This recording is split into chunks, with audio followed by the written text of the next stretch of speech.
우리 다시 한번 주님께 영광의 박수 올려드리겠습니다. 감사합니다.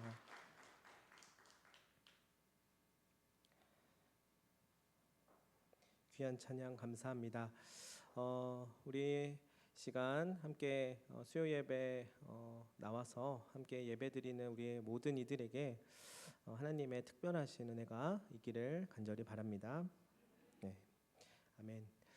오늘 변화의 시작이라고 하는 제목으로 함께 말씀을 나누도록 할 텐데요.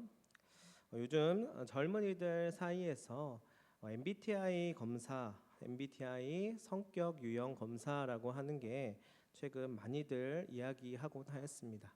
선풍적인 인기를 끌고 요즘은 소개팅을 할 때나 또는 누군가를 소개해 줄 때에도 MBTI가 무엇이냐를 물어보면서 어느 정도 그 사람에 대하여서 파악을 한다고 합니다.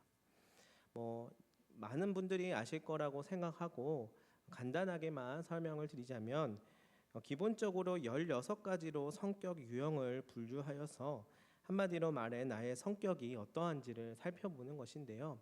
쉽게 말해서 내향형인지 외향형인지 아니면 조금 현실적인지 조금은 이상적인 성격인지 또는 이성적인지 직관적인지 그리고 계획적인지 또는 조금 자유분방한 편인지를 4개의 알파벳으로 규정을 해서 이것을 통해서 성격을 알아보는 건데요. 이 질문에 대답을 하면 그 응답에 따라서 성격이 어느 정도 이런 부류일 것이다라고 이렇게 답이 나옵니다. 이것을 보면 대체로 맞는 부분들이 꽤나 있습니다. 그래서 신기하기도 하고요. 나에게 이런 면이 있었는데 내가 차마 모르고 있었던 부분들도 있었고 이런 부분 때문에 이랬었구나라고 하는 부분들도 많이 있습니다. 그런데요, 이렇게 16가지의 유형으로 사람을 분류하는 데 있어서 조금은 무리가 되는 부분들도 없지 않아 있습니다. 아무래도 사람은 굉장히 복합적인 그런 존재인데 이 복합적인 사람이라고 하는 존재를 16가지로 나누려고 하다 보니 당연히 부족한 부분들이 있을 텐데요. 한 가지 아쉬운 부분은 이 MBTI를 통하여서 요즘 젊은 세대들 사이에서 소통을 할 때에 어떠한 부류의 사람이고 어떠한 성질을 가진 사람이라고 하는 것이 이 4가지 알파벳을 통하여서 미리 규정이 되어서 미리 이 사람은 어떻다라고 하는 것이 판단되는 것이 조금은 안타깝다는 생각이 듭니다. 그러나 장점도 분명히 있습니다. 이 사람에 대해서 저 사람에 대해서 조금 더 관찰하고 더 이 사람에 대한 이해를 해보려고 하는 그런 시도들이 굉장히 또 장점으로 볼 수 있을 것 같은데요.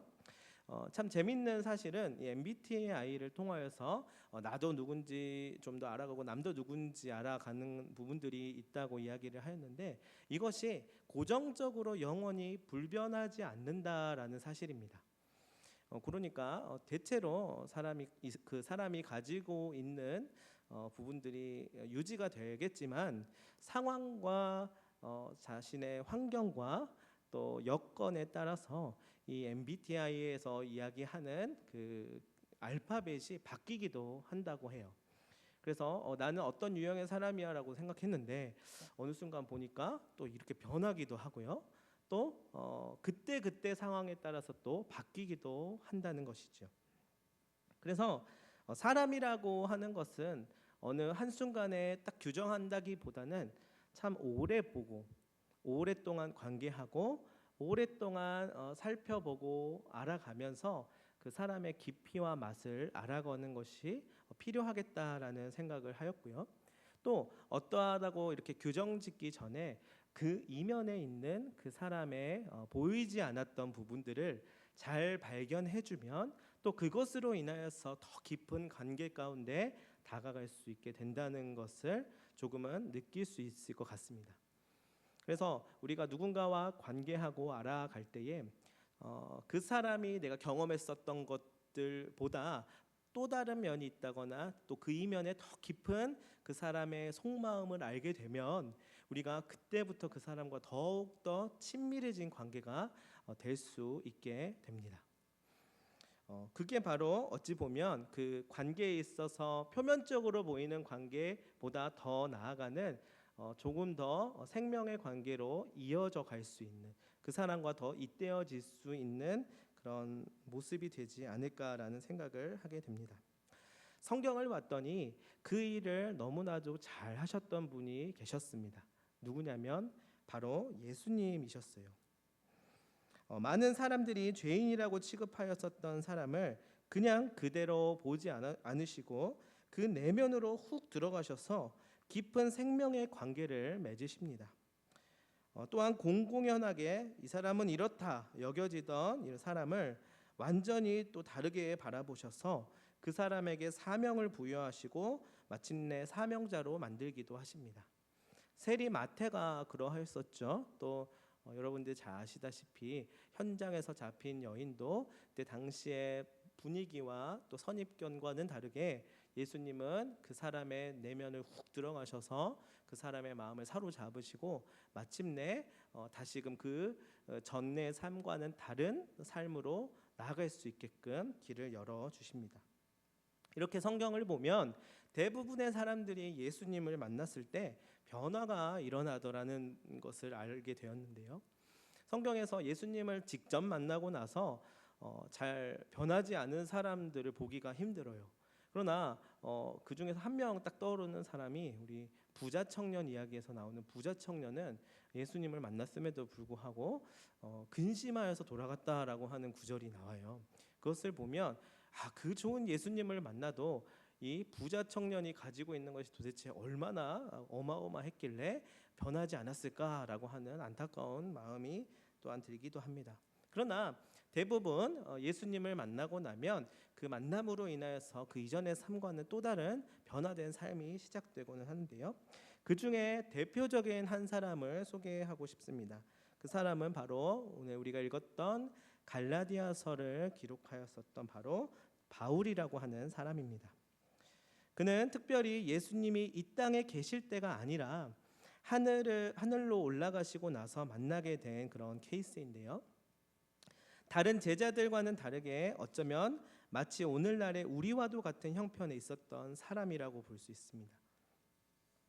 사실 그때 당시에 제자들은 예수님과 같이 먹고 마셨었던, 함께 걷고 함께 생활했었던 사람들이 있었었죠. 근데 이 바울이라고 하는 사람은 좀 달랐습니다. 마치 예수님께서 그 땅에서 보이지 않는 상태, 하늘로 올라가시고 나서 그 부재한 상태에서 오히려 예수님을 만났었던 사람입니다. 그래서 우리와 어쩌면 같은 경우일 수도 있겠다라는 생각이 들곤 합니다. 어쨌든 직접 현실에서 예수님을 만나서 그분의 제자이자 사도로 부름을 받은 것은 아니지만 바울은 자신의 개인적인 그냥 생각이나 시대의 의식에 따라서도 아니고 다름 아닌 그리스도의 계시에 의하여서 사도로 부르심을 받은 것이 맞습니다. 그리고 그 계시는 아주 불현듯이 다가오게 되었는데요. 사실은 우리가 이 성경을 읽으면서 발견할 수 있는 것은 이것이 어느 날 갑자기 일어난 것이라기보다는 예수 그리스도께서 이 바울을 통하여서 행하실 그 어마어마한 복음의 계획들을 하나님의 놀라우신 그 뜻 가운데에서 그의 삶 가운데 이루셨다는 것을 알 수 있게 됩니다. 예수를 믿는 무리를 잡으러 가는 그 도중에 다메섹 도상에서 이 부활하신 예수를 바울이 비로소 만나게 되는데요. 어떻게 만났는지 우리는 잘 알고 있습니다. 호련히 밝은 빛이 비추어졌고요. 그 앞에서 바울이 꼬꾸라졌습니다. 그리고 이러한 음성을 듣게 됩니다. 너는 나를 왜 핍박하느냐? 예수를 믿는 사람들을 잡으러 가던 길에 호련히 밝은 빛 가운데서 예수 그리스도를 만났습니다.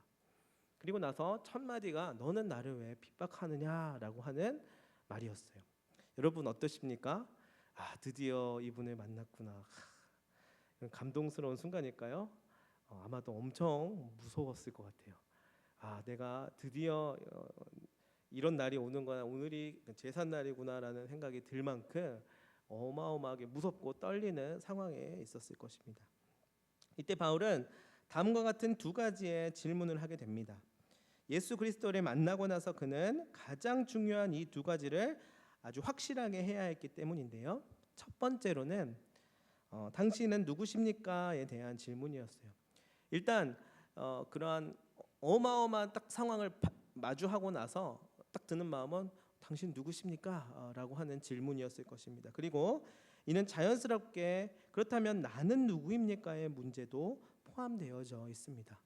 그러면 지금 이 상황을 마주한 나는 도대체 누구지? 그리고 두 번째로는 내가 무엇을 해야 합니까? 하는 물음입니다.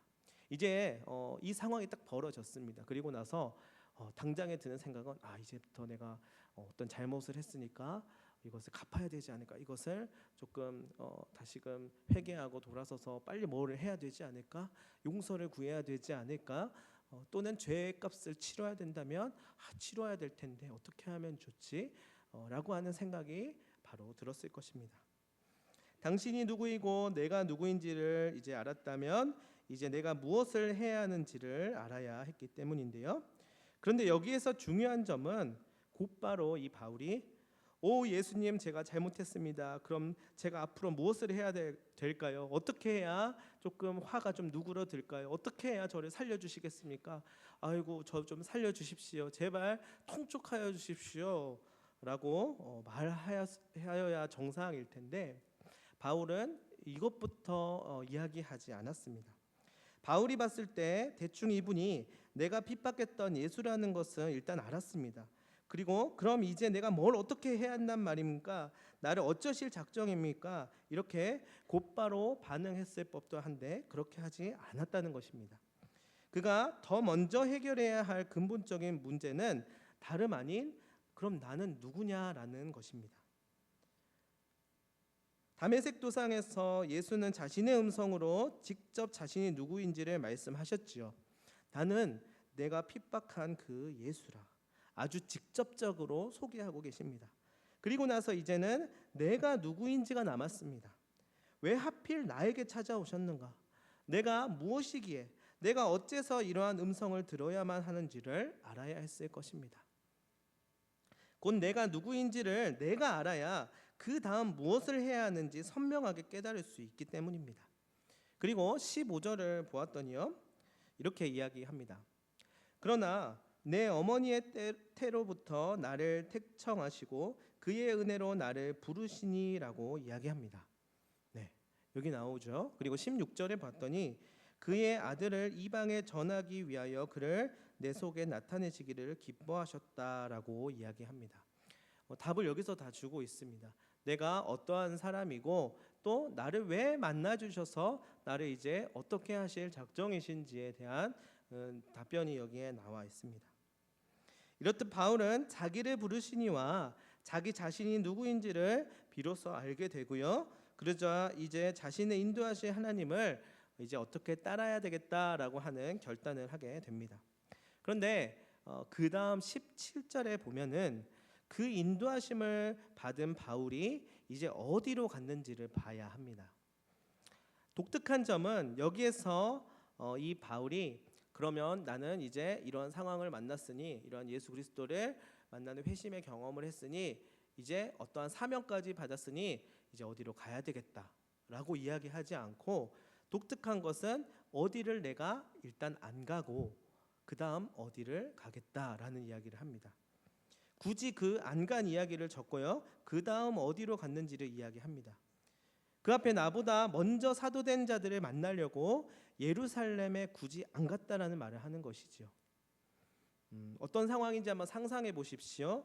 그리고 그가 아라비아로 간 이야기를 하게 됩니다. 차근차근히 살펴보면요, 일단 자기가 예수님에 의하여서 사도가 되긴 되었습니다.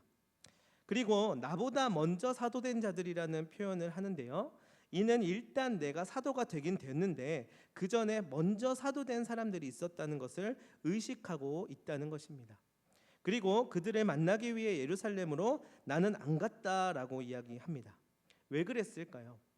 왜냐하면 그는 자신의 사도성이 의심받게 될 것이라는 콤플렉스를 가지고 있었기 때문입니다. 아무래도 예수의 생전에 함께한 자도 아니고 오히려 예수를 믿는 자를 핍박했었던 사람이었기 때문이지요. 그래도 어쨌든 다른 사도들을 만나서 공식적으로 인정을 받아야 하는 과제가 분명히 있었습니다. 이제 예수를 만나서 자기가 변화된 삶을 살기로 결단을 했습니다. 그리고 나서 가장 먼저 해야 되는 일은 이 일을 위하여서 이제 인정을 받아야 되고 인증을 받아야 되는 일이 남은 거예요.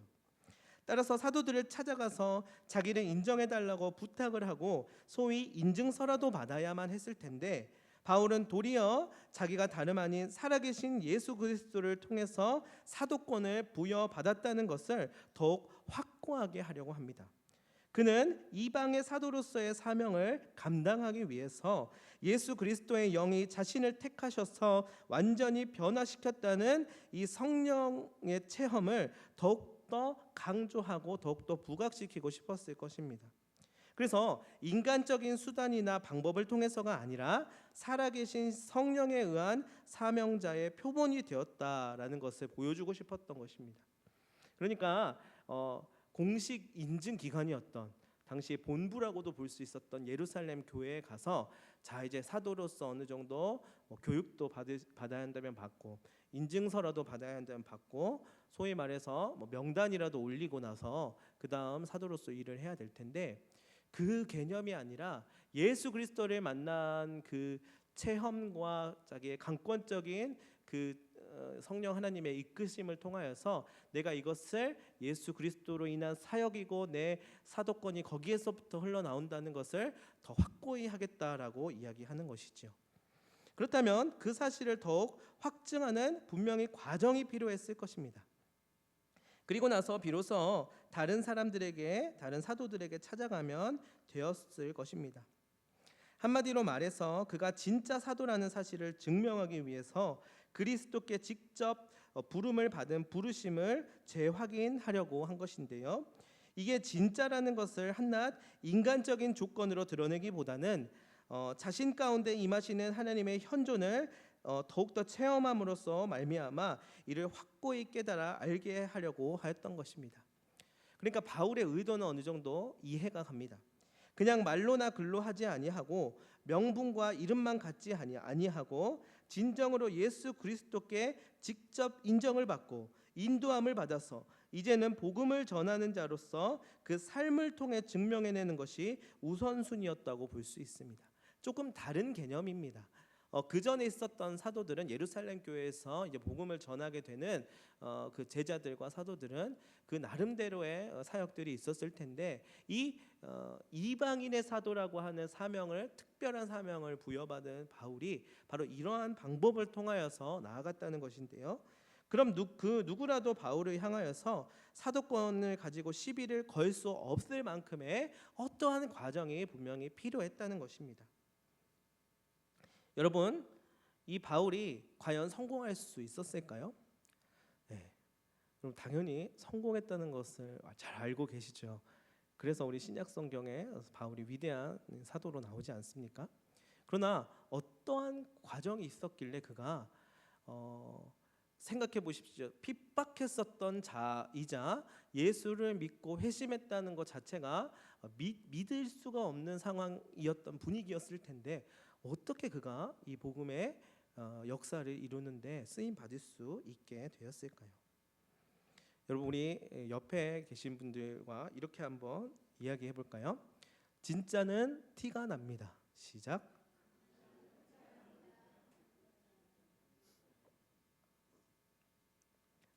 네, 아멘입니다. 네, 진짜는 티가 납니다.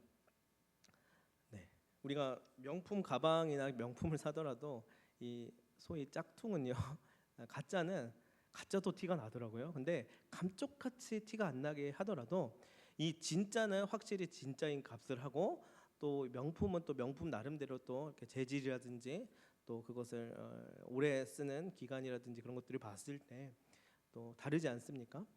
여튼간에 네, 진짜는 티가 납니다. 혹 사도들이 시기하고 질투해서 바울을 인정하지 않더라도 소위 기름쟁이에게는 기름 냄새가 나는 법입니다. 기름집을 지나가 보신 적 있으십니까?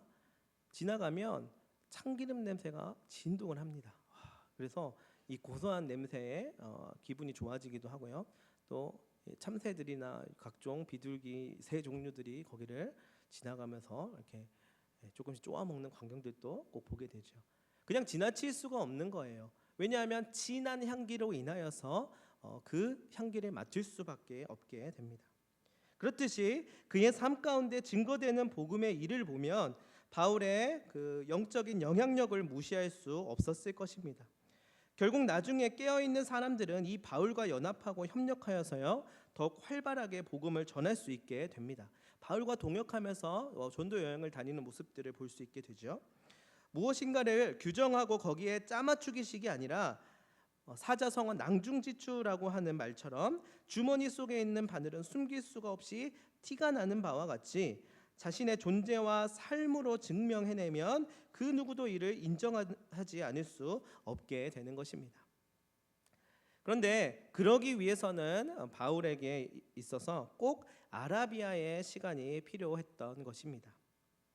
그리고 그는 3년의 아라비아의 시간 후에야 비로소 예루살렘에 있는 베드로를 찾아갑니다. 그리고 나서 그 이후에는 바울이 어떠한 모습으로 그 사람들에게 보여졌냐면 오늘 우리가 읽었던 본문에 나옵니다. 수리아와 길리기아의 교회에서 이런 말을 들었다고 합니다. 이전에 우리를 박해하던 자가 자신이 멸하려던 그 믿음을 이제 오히려 전한다. 이 어찌 된 일인가? 정말 이제 하나님께 영광을 올려드리지 않을 수가 없다라고 이야기하였다고 해요. 바울이 진정으로 회심하고 이제는 전에 박해하던 그 믿음을 도리어 전하는 자가 되었다고 환호합니다. 그리고 이 모든 일들이 하나님께서 이루신 일임을 인정하고 영광을 돌리는 것입니다. 어떻습니까? 바울이 성공했죠. 진정한 사도로서 그 누구보다 선한 영향력을 끼치게 된 것입니다.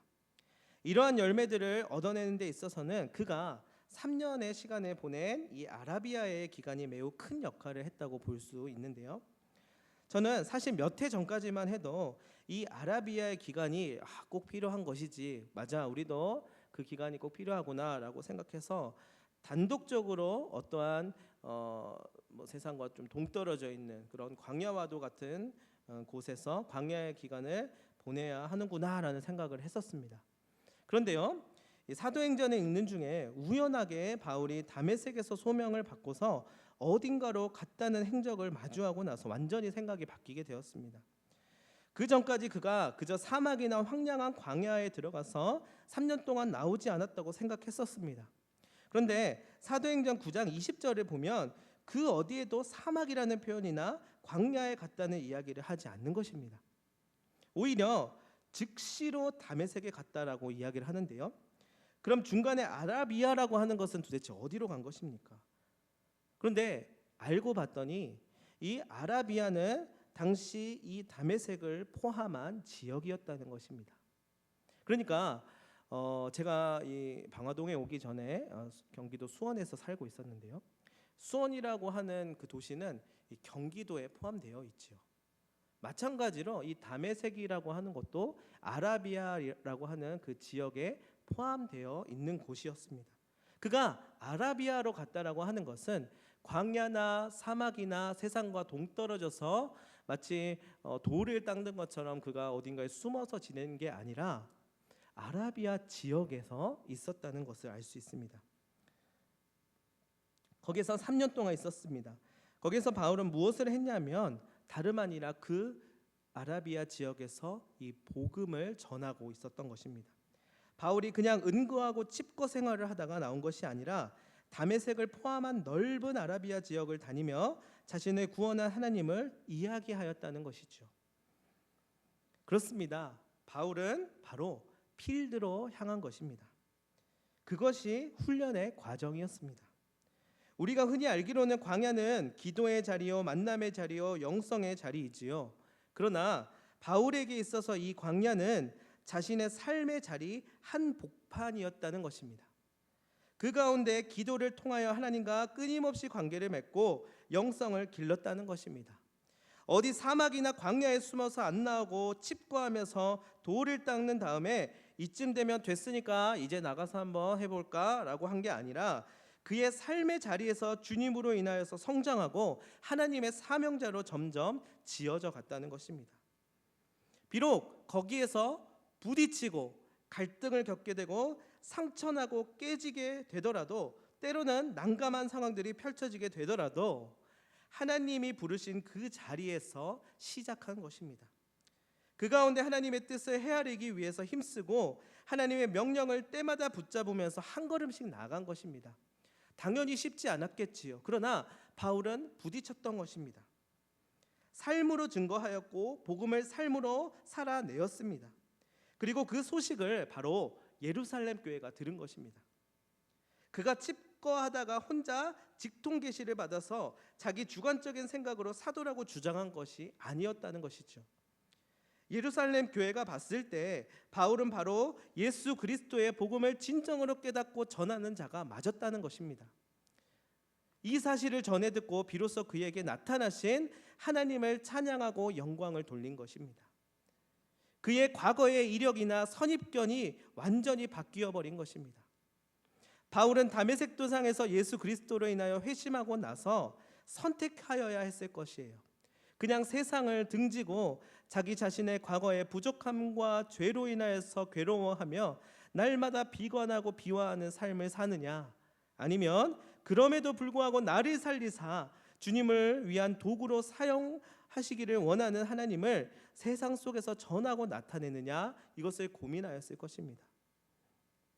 그가 단순히 형식적으로 그냥 학습하여서 고작 이 인증서 한 장, 이 종이 한 장으로 사람들의 인정을 받고 사도로서의 능력을 얻었던 것이 아니었다는 것입니다. 또한 직통 계시를 받아서 더욱더 자기에게 임하는 그 신묘한 영성을 보장받고 마치 충전하듯이 얻어서 세상으로 나아간 것이 아니었다는 것이에요. 그가 꼬꾸라졌었던 그 자리였습니다. 여러분, 다메섹에서 그가 꼬꾸라졌습니다. 그런데 그곳에서 시작하였다는 것입니다. 그 자리에서, 그 삶의 현장에서 이제는 달라지고 변화한 자신이 날마다 주님께 부르짖고 그분과 깊은 교제를 하면서 그분이 일으키실 그 일을 소망하며 조금씩 하나님이 쓰시는 도구가 되었다는 것입니다. 그리고 나서 결국 사명자가 됩니다. 많은 이들이 인정할 만큼 하나님의 능력이 그로 말미암아 일어남을 삶을 통하여서 증명해냅니다. 결론적으로 봤을 때 그는 다른 사도들처럼 소위 말해 사도성을 인정받을 수 있을 만한 조건이 여러 가지로 부합하지 않았습니다. 주님을 분명 만나고 사명도 부여받았는데 이를 어떻게 현실 속에서 감당할 수 있을지에 대한 갈등이 있었을 거예요. 그런데 그가 이 예수를 만났을 때 이루 말할 수 없는 은혜를 경험하였던 것 같습니다. 내가 나 자신을 바라보는 관점과 다른 사람이 나를 바라보는 관점들, 또는 사회와 세상이 나를 바라보는 관점들이 아니라 그 이면에 있는 하나님의 관점과 그분의 사랑을 깊이 느꼈던 모양입니다. 그래서 그가 자신감이 생겼나 봐요. 아니요, 자신감이라기보다는 자기 자신을 해낼 수 없고 나의 이력과 나의 상태와 나의 모습과 선입견이 좋지 않을지라도 그럼에도 불구하고 나를 통해 일하실 그 하나님을 믿음으로 나아간 것입니다. 그러자 내가 딛고 있었던 살아가는 이 일상과 삶의 자리가 여전히 똑같았음에도 불구하고 그 삶의 자리를 변화의 시작으로 삼았던 것입니다. 다름 아닌 하나님의 능력으로 살아가는 하나님의 사명자로 살아가게 됩니다. 바로 하나님께서 바울을 도우신 것이지요. 바울을 살리시고 변화시켜 주셨습니다. 이처럼 우리 또한 자격과 여건과 능력이 없더라도 하나님의 깊은 사랑과 은혜로 말미암아 그분의 계획하심 안에 반드시 쓰임 받을 수 있습니다. 여러분, 우리의 모든 일과 삶 가운데 하나님의 강권적인 일하심과 능력이 현재 일어나고 있으십니까? 만약에 그렇지 않다고 느껴지신다면 왜 그런 것인지 한번 돌아보십시오. 가장 먼저 내가 누구인지 살펴보시고요. 그리고 무엇을 해야 하는지 한번 물어보십시오. 그리고 바울과 같이 만약 하나님께서 주시는 음성과 메시지가 나에게 주어진다면 그때는 나의 판단과 또한 다른 사람들의 판단과 생각을 잠시는 내려놓고 오직 하나님의 은혜와 보증하심을 믿으며 담대하게 나아가서 여러분의 삶의 자리를 다시금 일구어 가시기를 바랍니다. 같은 장소였으나 다른 세계가 펼쳐짐을 경험하게 될 것입니다. 날마다 새롭게 하심을 경험하게 되실 것입니다. 여러분, 어찌 우리가 그러나 하나님의 뜻을 100% 전부 다 이루며 살아갈 수 있겠습니까? 우리는 바울이 아니고 바울처럼 큰 사명을 해낼 수 있는 형편도 아니고, 또한 바울처럼 전도 여행을 다니거나 순교의 자리로까지 갈 수 없습니다. 때로는 그런 부담감 때문에 하나님의 음성을 듣기도, 하나님의 말씀을 따르기도 버거워하는 형편 가운데 계시는 분들도 있으실 텐데요. 다만 하나님께서 요구하시는 것은 바울과 같이 그렇게 똑같이 천편일률적으로 멱살을 잡고 끌고 가는 것이 아니라, 너의 삶의 자리에서 너의 삶을 통하여서 증거해내는 그 복음의 능력이 그 어떠한 것보다도 가장 강한 능력이 있다는 것을 이 바울로 인하여서 보여주고 계시는 것입니다. 인증서를 받거나 사도로서 제자로서 예수님을 만나서 누구나 보증할 수 있을 만한 상황이 아니었지만, 그는 삶을 통하여서 오히려 수리아와 길리기아 교회와 예루살렘 교회에게 인정을 받고 사도로 쓰임 받았던 것처럼, 우리 또한 우리가 어떠한 자격을 갖추거나 어떠한 능력을 얻거나 어떠한 교육을 받지 않았더라 하더라도 우리의 삶을 통하여서 그 높으신 하나님의 영광을 드러낼 수 있다는 것을 오늘 이야기해주고 있는 것입니다. 저는 오늘 이 바울을 보면서 변화의 시작은 자그마한 믿음에서부터 비롯된다는 사실을 깨달았습니다. 부족하디 부족하였던 자신을 만나주신 그 믿음을 가진 것입니다. 그분의 택하심과 강권적인 역사하심을 경험할 수 있게 되는 것입니다. 누가 뭐라 해도 부인할 수 없는 그분과의 친밀한 교제가 보증이 된다면, 내가 그 믿음을 가지고 나의 삶의 아주 작은 부분에서라도, 아주 작은 순간에서라도 그 하나님을 믿는 믿음을 가진 자로서 그 향기를 내면서, 그 진짜는 티가 난다는 말처럼, 기름쟁이는 기름 냄새가 난다는 말처럼 예수 그리스도를 깊이 경험한 자로서의 삶을 한 절이라도 살아내기 위한 그 삶을 살아낸다면, 그것을 통하여서 하나님은 하나님의 복음을 증거하게 하시고 쓰임 받을 수 있게 하실 것입니다. 여러분, 우리의 삶과 우리의 가정과 일터와 교회와 공동체와 나라와 세계가 하나님의 뜻 가운데 선하게 새롭게 변화함을 받기를 원하십니까? 그렇다면 여러 가지 형편과 상황과 생각들과 체면을 내려놓고 바로 그 시간에 그 모습 그대로 주님의 인도하심 가운데 자신을 던지시기를 바랍니다. 겁내고 의심하고 주눅들고 불안해하지 말고, 너무 많이 생각하지 말고, 그저 나를 부르시고 이끄실 주님이 계심을 믿고 주어진 그 자리에서 주신 사람들과 주님만을 바라보며 나아가시기를 바랍니다. 그것이 바로 변화의 시작이 될 줄로 믿습니다. 그것이 나를 믿음의 사람이 되게 할 줄로 믿습니다. 사랑하는 영신교회의 모든 성도 여러분들에게 그 믿음의 여정이 있기를 바랍니다. 바울은 주님을 깊이 경험하고 그 전의 삶을 배설물처럼 여기었다고 성경에 말합니다. 이전의 삶이 주지 못하는 놀라운 역사가 있다는 사실을 이야기합니다. 우리 또한 그러한 고백을 할 수 있게 될 것이라고 믿습니다. 주님께서 반드시 도울 것입니다. 오늘 이를 마음으로 받아들이며 결단하며 나아가시는 여러분들이 되시기를 간절히 소망합니다. 기도하겠습니다.